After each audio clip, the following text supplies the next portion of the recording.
Hello listener, my name is Pooja Sharma. Today I will explain central tendency. In the next part of my video, I will explain the measures of central tendency. What is central tendency? A central tendency is a central value of a probability distribution or average value of any statistical series which represents a whole data series. Hence, we can also say that central tendency is a central average value of any data series. If we want to know the central value of data series, we can apply this method. Suppose Mr. X is a person wants to know the average income of the families of area A. We will add all this value of income and divide by number of observation, that is 25,000, 26, 30,000, 20,000, 40,000 will be divided by number of observation 5 and we will get the value 28,500. This is the average value. This is the central value of income of all the families of area A. Central tendency is divided into two parts: mathematical average and positional average. Mathematical average is further divided into three parts, that is arithmetic mean, geometric mean, harmonic mean. And positional average is divided into two parts, median and mean. Today I will explain the properties of arithmetic mean. In the next part of my video I will explain the sums of arithmetic mean. Number one property: the sum of total of the values is equal to the product of the number of values of their arithmetic mean.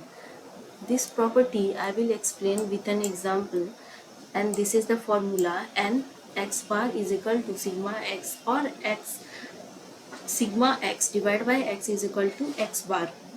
The value of x is 2, 6, 8, 10. Sigma x is 26.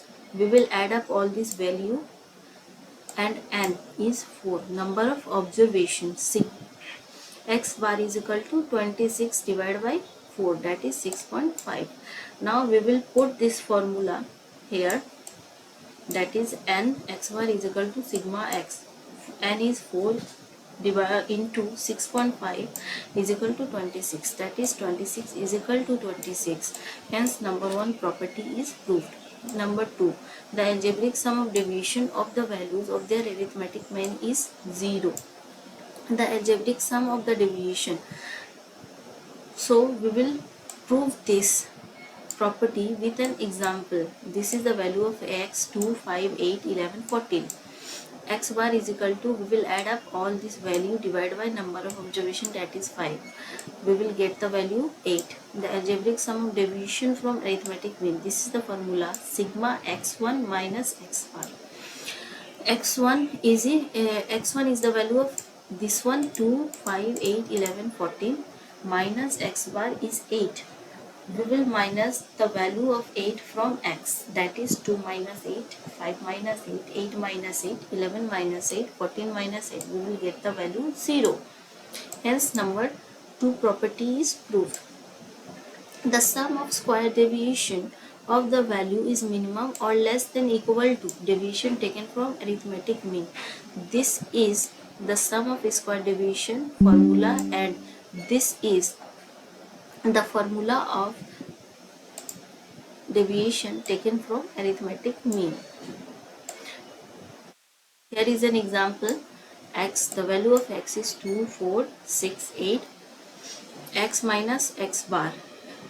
How we will get the value of x bar? We will add up all the value of x divided by number of observation, that is 4. We will get the value 5. Now 2 minus 5, 4 minus 5, 6 minus 5, 8 minus 5. We will get the value minus 3, minus 1, 1 and 3. X minus x bar whole the power 2. That is minus 3, 9, minus 1, 1, 1, 1, 3, 9. Total is 20. X minus A. A is the value, assumed value. I will assume A.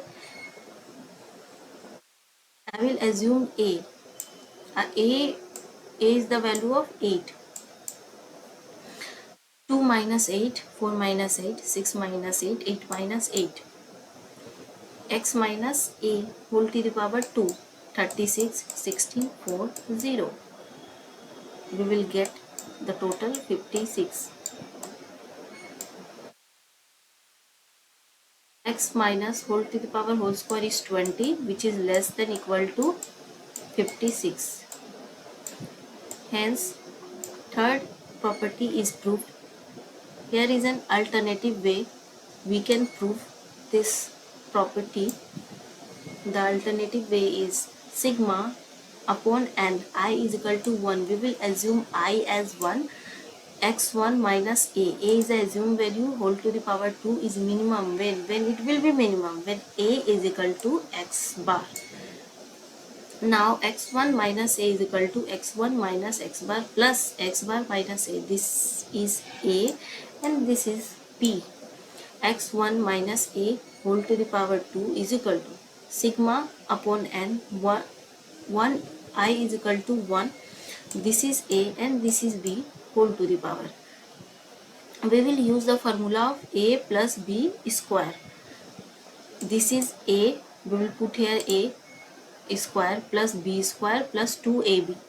2ab. A means x1 minus x bar plus x bar minus a. X1 minus x bar whole to the power plus sigma x bar minus a whole to the power 2 plus 2 sigma x1 minus x bar plus x bar minus a. X1 minus x bar whole to the power plus. Here we know that sigma a is equal to n a. We can write this way also. Next, sigma x bar is equal to n x bar. We can write it like this. So here sigma x bar minus a whole to the power 2, we can write it sigma as n x bar minus a whole to the power 2 plus 2 sigma. Here sigma a x is equal to a sigma. We can put it in this formula, that is x bar minus a sigma x1 minus x bar. This is x1 minus x bar, x1 minus x bar whole to the power. We are assuming that this is 0 plus n x bar minus a whole to the power. So hence that property is proved. Mean is affected by change of origin and change of scale. Change of origin means plus, minus. Change of scale means multiply and divide. If we will add c means I am assuming any value, that is 3, that can be 4, that can be 5, is added or subtracted from each number of observation, then the new mean will be also increase or decrease by c. Here is an example. X is equal to 2, 4, 6, 8, 10. When the difference will be same, like 2 minus 4 is 2, 4 minus 6 is 2, 6 minus 8 is 2, 8 minus 10 is 2. The difference is same, then the arithmetic mean will be 6. Change of origin and change of scale. Change of origin, change of scale. For change of origin, I am adding 5, and for change of scale, I am multiplying by 5. By adding 5, the x will be 7, 9, 11, 13 and 15. Change of scale, 20, 10, 20, 30, 40, 50. Here arithmetic mean is 11 and here arithmetic mean is 30. Here arithmetic mean was 6. Hence it is proved that if we will add, subtract, multiply or divide, the value is affected. The mean value is affected. Thank you for watching my video.